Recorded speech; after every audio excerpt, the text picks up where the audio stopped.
O'zbekistonga borganingdan ko'rgan bo'lsalaring kerak. Bu yerlarga ham juda kelib ko'p tomosha ko'rsatishga. Savollik doimo yaxtayda yo'llarda pichoq bilan yuradilar. Ana shu Tursunali Hoji polvonning kenja farzandidir. Hani otamni hunarini olib bir ikki dona o'ynaydi. Endi hamma polvonlar sopli tosh bilan o'ynaydi.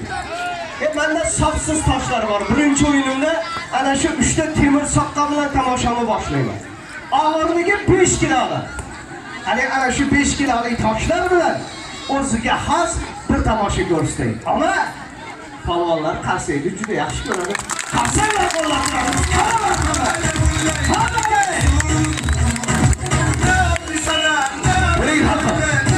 Sopli toshlar bilan o'ynash osondir.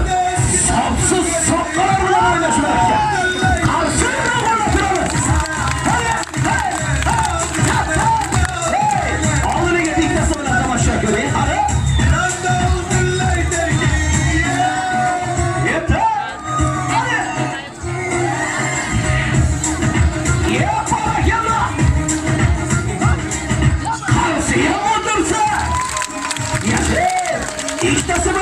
İktası bilan tomosha. Hali ketdi. Boshla. Sho'rvani polvon. Yashasın. Qarshi chaqtiralar. Hamdan uchtasi bilan murakkab usuldagi tomoshani ko'ring. Hali. Ketdi. Sho'rvanimiz polvon. Hali.